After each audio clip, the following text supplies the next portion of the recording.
आकाशवाणी छत्रपती संभाजीनगर केंद्र.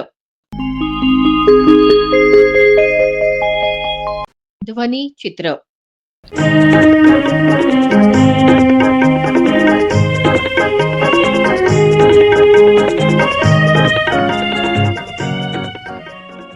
सेवा संस्था मेळावा, रेअर शेअर विशेष संवादमाला आणि गदिमा साहित्याचा कल्पवृक्ष या पुस्तकाचा प्रकाशन सोहळा या कार्यक्रमांचा संपादित अंश ध्वनिचित्र या कार्यक्रमात आज आपण ऐकणार आहोत.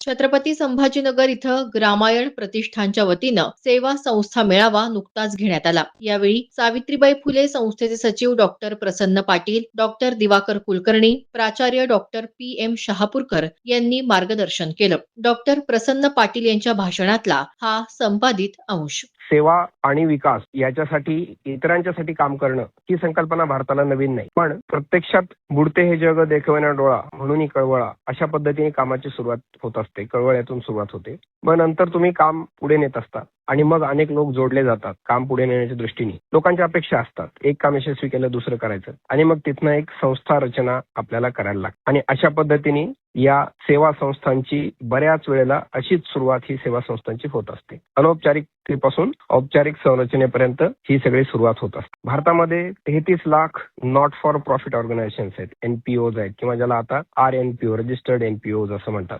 असं का होतं? हे यामुळे होतं की समाजाच्या प्रति कळवळा, प्रामाणिकपणा याबरोबरच मोठ्या प्रमाणावरती काम करायचं असेल तर व्यवस्थापन कौशल्य त्याच्यामध्ये आपल्याला आणायला लागतं, शिकायला लागतं. बऱ्याच वेळेला फील्डवरती काम पण त्याच व्यक्तीने करायचं, कामाचं व्यवस्थापन पण त्यांनी करायचं, संस्थेचं व्यवस्थापन पण त्यांनी करायचं. यामध्ये हा व्यवस्थापनाचा पैलू हा दुर्लक्षित राहून जातो. 2013 नंतर भारतामधलं सेवा क्षेत्र, ज्याला आपण विकास क्षेत्र, डेव्हलपमेंट सेक्टर असं म्हणतो, हे सगळं आता बदलत चाललेलं आहे. सुरुवातीला कॉर्पोरेट सोशल रिस्पॉन्सिबिलिटी सारखा विषय आला, आता सोशल स्टॉक एक्सचेंज सारखा विषय येतोय आणि या सगळ्यातनं चॅरिटी, फिलॅन्थ्रॉपी, दान, देणग्या या सगळ्याच्या पलीकडे जाऊन धर्मादाय काम या सगळ्याच्या पलीकडे जाऊन आता पार्टनरशिप इन डेव्हलपमेंट म्हणजे विकास कामामधली भागीदारी अशा स्वरूपामध्ये, दाता याचक अशा स्वरूपामध्ये आता नातं राहिलेलं नाही, किंवा बेनिफिशियरी लाभार्थी आणि संस्था असं नातं न राहता हे सगळेजण मिळून विकासामध्ये पार्टनर्स आहेत, भागीदार आहेत, अशा प्रकारचं एक नातं आता निर्माण झालेलं आहे. आणि त्याच अनुषंगाने जसा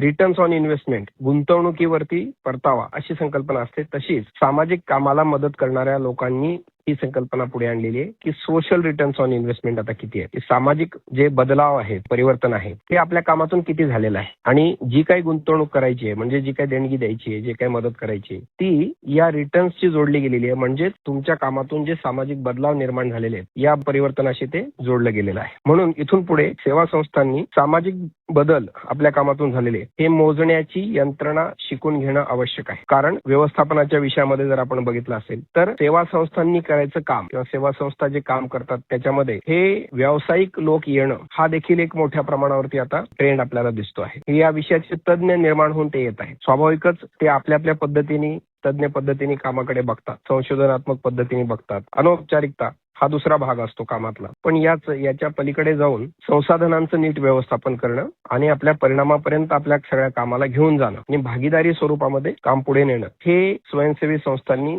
जेवढ्या लवकर शिकून घेतलं जाईल स्वयंसेवी संस्थांकडून, तेवढं त्यांचा आणि समाज या सगळ्या सामाजिक क्षेत्राच्या देखील हिताचा आहे.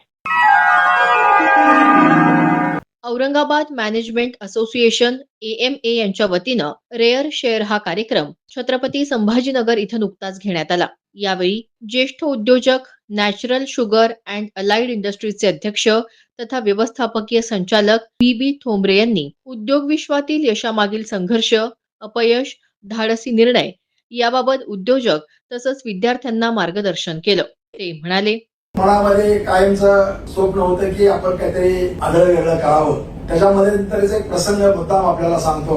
मी बार्शीला शिकत असताना माझ्या घरचा ऊस वालचंदनगर इंडस्ट्रीमध्ये गाळायला चालला, म्हणजे 200-250 किलोमीटर. त्यावेळेस आमच्या भागामध्ये कारखाना नव्हता आणि मग ते गाडी बार्शीहून जात असताना वडिलांनी सांगितलं की गाडी चालली आहे, जमलं तर तू जा.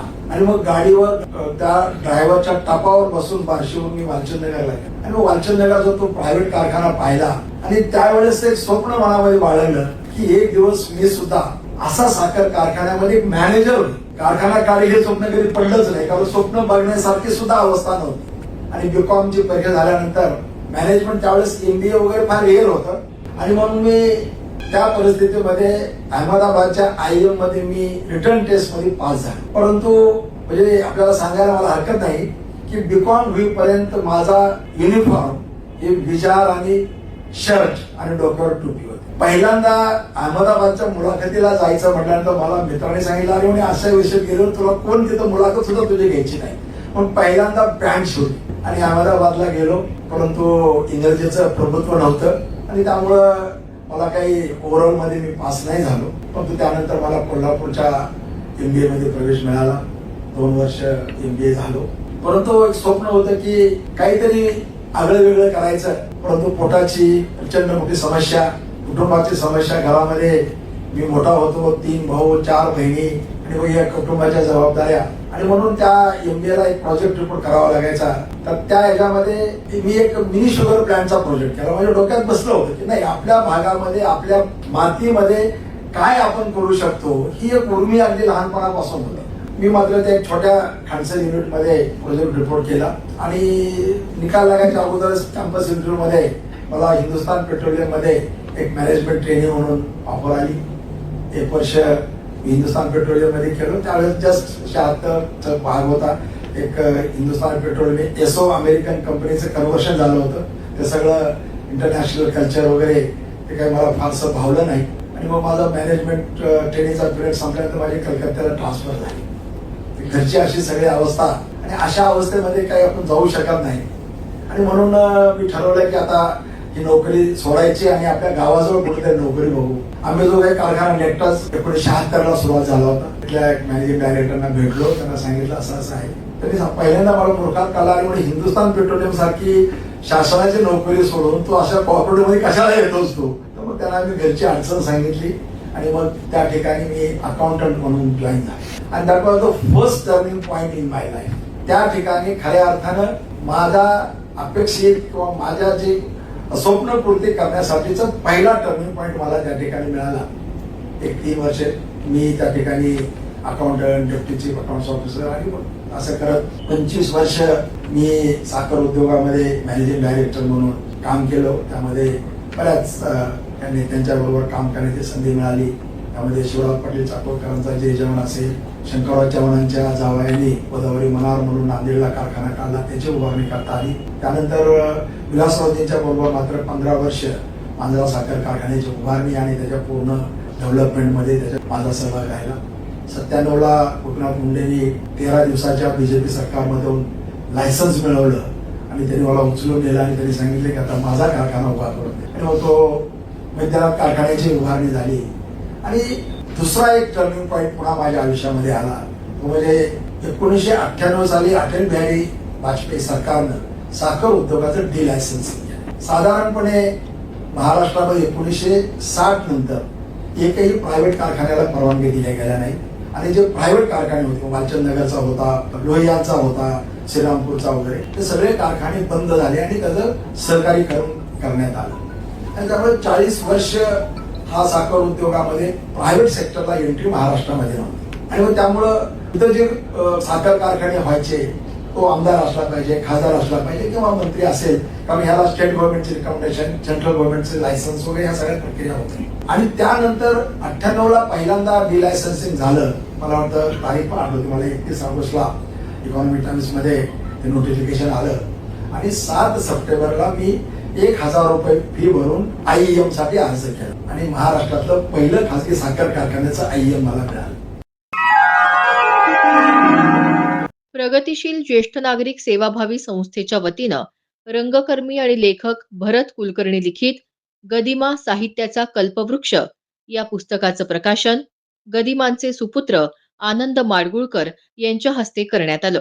आनंद माडगुळकर यांनी यावेळी गदिमांच्या आठवणींना उजाळा दिला. ते म्हणाले, खरोखर या पुस्तकाचं करावं तितकं कौतुक कमी असं मला वाटतं. त्यांनी एकदा ते पुण्याला आले होते, माझी त्यांची भेटही झाली आणि त्यावेळेला ह्या मुखपृष्ठावर त्यांनी ते गदिमांची विविध प्रकारची काव्य दाखवलेली आहे. कविता आहे, गीतरामायण आहे, लेख आहे, लावण्या आहे.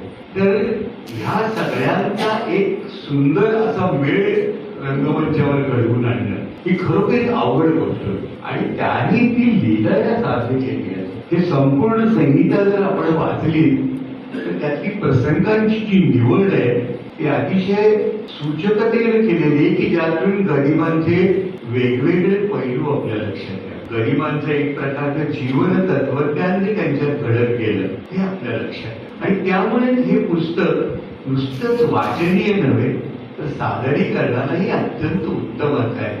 परंतु गीतांच्या सुद्धा जागा अचूक असणं, त्या गीताला तपशील लिहून भिडवणं हे खरोखर एखाद्या कुशल पटकथाकार जे गरिबा स्वतः अतिशय लिहिल्यानं करतात.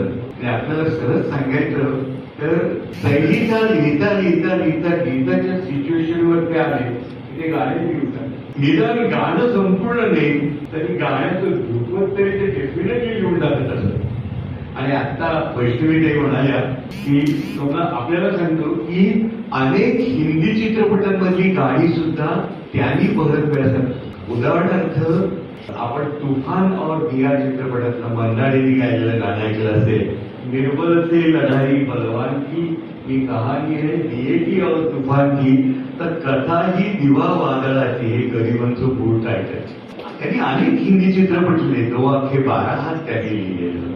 गुंजुटी शहनाई सारखं अतिशय प्रणयरम्य असा चित्रपट हा त्यांच्या लेखणीतून उतरलेला. मेरा नाम जोकरला अतिशय अपयश आले. समोर आपल्या प्रेक्षकांना तो नाही आवडला. आणि अशा अवस्थेत त्यांनी अचूकपणे गरिबांशी संपर्क साधला. त्या दोघांचे एक कॉमन फ्रेंड होते पुण्यातले डेव्हिड म्हणून. ते पुण्यात पुणा डेली न्यूज या नावाचं एक वृत्तपत्र निघायचं. त्या वृत्तपत्रातले संपादक आणि त्यांनी त्या दोघांची भेट घडवून आली. थोड्याशा चर्चाही झाल्या. पण गरिबांची प्रकृती तितकीशी चांगली नव्हती त्यामुळे तो योग जुळून आला नाही. नाहीतर शांताराम बापूंनी आणि गरिबांनी एकत्र मिळून तशी अप्रतिम अशा कलाकृती दिल्या एका पाठोपाठ एक. तुफान और दिया असेल किंवा दो आंखें बारा हात असेल किंवा नवरंगची कथा ही गरिबांनी अनेक वर्षापूर्वी लिहून दिली. पेशव्यात एक शाहीर होते त्यांचं नाव प्रभाकर दातार. ते पुण्याच्या बाहुमानात मुळात राहत असत. आणि त्या बिचाऱ्या शाहिराचं एक नशीब असं होतं की जिथं ते जायचे तिथं त्यांना अपयश, म्हणजे जणू काही अपयश त्यांचा पाठलाग करत. म्हणजे उदाहरणार्थ ते ग्वाल्हेरला गेले तर तिथली राजवट बुडाली, पुण्याला आले तर तिथली राजवट बुडाली. असे विलक्षण अपयश पदरी वागत तो शाहीर लिहित होता आणि अतिशय विमनस्थ झालेला होता.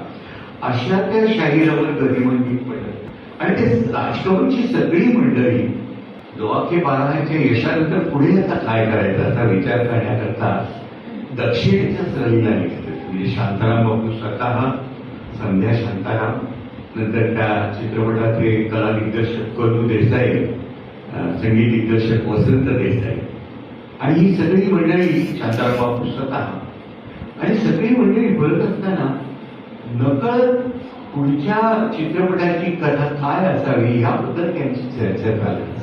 एक दिवशी शाहीर प्रभाकर हा जो गरिबांच्याकडे पडून राहिलेला सब्जेक्ट होता की तो शांताराम बापूंना इज्जत समोरता आला. त्याच्यातून त्यांची चर्चा चालू असताना शांताराम बापू असे पटकन म्हणाले, आपण जर असं दाखवू शकलो की त्या शाहिराची प्रतिभा, त्या प्रतिभेतील तो एक वेगळी स्त्रीची प्रतिभा निर्माण करतो आणि ती प्रतिभा त्याला काव्य न्यायला भाग पडते.